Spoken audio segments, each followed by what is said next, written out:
देखिए, केंद्र सरकार ने यह प्रस्ताव रखा वन नेशन वन इलेक्शन। इस पर विपक्ष की प्रतिक्रिया आना शुरू हुई है, जिसमें मैंने दो नेताओं की प्रतिक्रिया को सुना, तेजस्वी यादव और अरविंद केजरीवाल। तेजस्वी यादव ने कहा कि वन नेशन वन इलेक्शन के जगह पे पहले होना चाहिए था वन नेशन वन इनकम। अगर हम इस देश की स्थिति को अगर देखा जाए तो भारत की आबादी 140 करोड़ है, लेकिन अगर संपत्ति की बात की जाए तो देश की 80% संपत्ति मात्र 24,000 लोगों के हाथों में है। तो अब इस देश में जरूरत वन नेशन वन इलेक्शन की नहीं है, वन नेशन वन इनकम की है। चूंकि 24,000 लोग 80% संपत्ति पे अपना अधिकार जमाए हुए हैं, बाद बाकी लोग जो है वो 20% संपत्ति में है। अब इसमें बहुत ऐसे लोग हैं जिनका बैंक अकाउंट आज तक नहीं है। अगर अकाउंट जनधन में खुल भी गया 15 लाख के लोभ में, तो वो अकाउंट या तो बंद हो गया या अकाउंट माइनस में जा चुका है। तो इस देश में वन नेशन वन इलेक्शन से कोई फायदा नहीं होगा। अगर वाकई अगर कुछ करना है तो इसके लिए पहल की जाए जो वन नेशन इनकम वन हो। ये सबसे अच्छी बात कही है, विपक्ष के द्वारा कही गई है। अगर इस पे अमल करना है तो प्रधानमंत्री इस पे अमल करे, न कि एक देश एक चुनाव पे अमल करे। दूसरे नेता अरविंद केजरीवाल ने कहा वन नेशन वन एजुकेशन।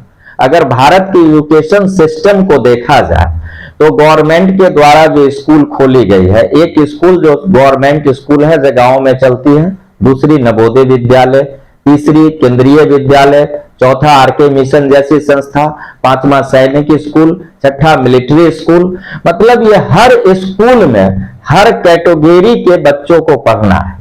अब जैसे नवोदय विद्यालय में वैसे बच्चों को पढ़ना है जो एंट्रेंस पास करती है, लेकिन वहां गरीबों का एडमिशन नहीं होता है। केंद्रीय विद्यालय में जो सरकारी कर्मचारी हैं उनके बच्चे पढ़ेंगे, आम आदमी के बच्चे नहीं पढ़ेंगे। बहुत लड़ाई के बाद कुछ कोटा मिला, लेकिन उसका कोई खास फायदा नहीं है। तो आम जनता, गरीब और दलित के पढ़ने के लिए वो सरकारी स्कूल है जहां पे खिचड़ी खिलाई जाती है, और अमीरों के पढ़ने के लिए केंद्रीय विद्यालय, Navodaya Vidyalaya, Sainik school, military school, Netarhat, RK mission जैसी संस्था सरकार के द्वारा खोली गई है। तो एक देश में जब एक समान शिक्षा नहीं दी जा रही है, उस देश में एक चुनाव, ये तो सोच से परे है। ये इनका अपना सोच है, ये स्वार्थी पार्टी है। भारतीय जनता पार्टी का नाम भारतीय जनता पार्टी नहीं, भारतीय स्वार्थी पार्टी रख देना चाहिए, क्योंकि ये चाहती है कि एक बार चुनाव हो, दोबारा चुनाव हो ही नहीं। इसलिए ये इस तरह के हथकंडा को लेके आती है।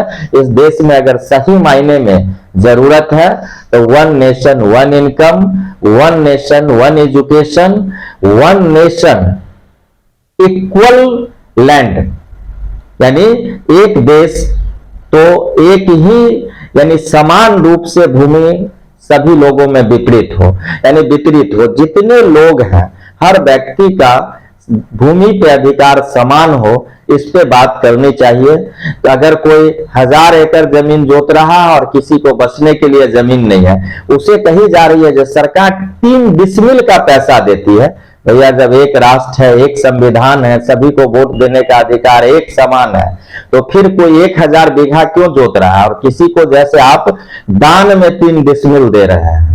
तो सबसे पहले अगर कुछ करना है केंद्र सरकार को तो ये करे जो इस देश में कोई भूमिहीन नहीं हो, सभी को भू स्वामित्व का जो है समान अधिकार दिया जाए, क्योंकि एक राष्ट्र में हर व्यक्ति लोकतंत्र में एक जैसा हो, इसके लिए पहल करनी चाहिए। वन नेशन वन चुनाव से कोई फायदा नहीं होना है। इसलिए केजरीवाल जी का बात और तेजस्वी यादव की कही बात सकारात्मक है, जो देश के हित में है।